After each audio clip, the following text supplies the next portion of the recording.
ಮೈಸೂರು ಏರ್ಪೋರ್ಟ್ಗೆ ಟಿಪ್ಪು ಅವರ ಹೆಸರನ್ನು ಇಡಬೇಕು ಅಥವಾ ಬೇಡವಾ ಅನ್ನೋದು ಬಹಳಷ್ಟು ಚರ್ಚೆ ಆಗ್ತಾ ಇರುವಂಥ ವಿಚಾರ ಇದು. ಇದೇ ವಿಚಾರಕ್ಕೆ ಸಂಬಂಧಪಟ್ಟಂತೆ ಸಿ.ಟಿ. ರವಿ ಅವರು ಕೂಡ ಮಾತನಾಡಿದ್ದಾರೆ.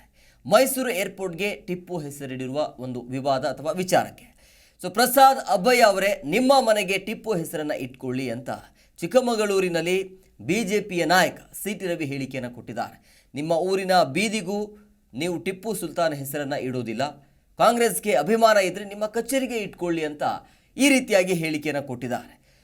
ಮೈಸೂರು ಏರ್ಪೋರ್ಟ್ಗೆ ಟಿಪ್ಪು ಅವರ ಹೆಸರನ್ನು ಇಡಬೇಕು ಅಥವಾ ಬೇಡ ಅನ್ನೋದ್ರ ಬಗ್ಗೆ ಆರೋಪ ಪ್ರತ್ಯಾರೋಪ ಇರುವಂಥದ್ದು. ಇದೇ ವಿಚಾರವಾಗಿ ಸಿ.ಟಿ. ರವಿಯವರು ಕೂಡ ಮಾತನಾಡಿದ್ದಾರೆ.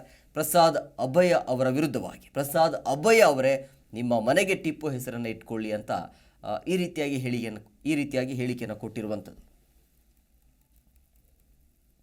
ಮನೆಗೆ ಬೇಕಾದ್ರೆ ನೀವು ಇಟ್ಕೊಳ್ಬೋದು, ನಿಮ್ಮ ಊರಿನ ಬೀದಿಗೂ ಕೂಡ ಟಿಪ್ಪುವಿನ ಹೆಸರನ್ನು ಇಡೋದಿಲ್ಲ.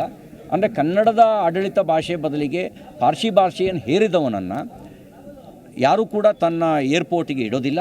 ಕಾಂಗ್ರೆಸ್ಸಿಗೆ ಅಭಿಮಾನ ಇದ್ದರೆ, ನಿಮಗೆ ಅಷ್ಟು ಅಭಿಮಾನ ಇದ್ದರೆ, ಕಾಂಗ್ರೆಸ್ಸಿಗರಿಗೆ ಅಷ್ಟು ಅಭಿಮಾನ ಇದ್ದರೆ ನಿಮ್ಮ ಕಚೇರಿಗೆ ಟಿಪ್ಪು ಹೆಸರನ್ನು ಇಟ್ಕೊಳ್ಳಿ, ನಾವು ಯಾರೂ ಬೇಡ ಅಂತ ಹೇಳೋದಿಲ್ಲ. ಆದರೆ ಈ ನೆಲದ ಏರ್ಪೋರ್ಟಿಗೆ ಸೂಕ್ತವಾಗಿ, ಮೈಸೂರಿನ ಏರ್ಪೋರ್ಟಿಗೆ ಸೂಕ್ತವಾಗಿರ್ತಕ್ಕಂಥದ್ದು ನಾಲ್ವಡಿ ಕೃಷ್ಣರಾಜ ಒಡೆಯರ್ ಅವರ ಹೆಸರು, ಅವರ ಹೆಸರನ್ನು ಇಡಬೇಕು ಅಂತೇಳಿ ನಾನು ಆಗ್ರಹಿಸ್ತೇನೆ. ಅಬ್ಬಯ್ಯ ಅವರೇ ನಿಮ್ಮ ಮನೆಗೆ ಬೇಕಾದ್ರೆ ನೀವು ಇಟ್ಕೊಳ್ಬೋದು, ನಿಮ್ಮ ಊರಿನ ಬೀದಿಗೂ ಕೂಡ ಟಿಪ್ಪುವಿನ ಹೆಸರನ್ನು ಇಡೋದಿಲ್ಲ. ಅಂದರೆ ಕನ್ನಡದ ಆಡಳಿತ ಭಾಷೆ ಬದಲಿಗೆ ಪ್ರತಿಕ್ಷಣದ ಸುದ್ದಿಗಾಗಿ Zee Kannada news app download ಮಾಡಿ.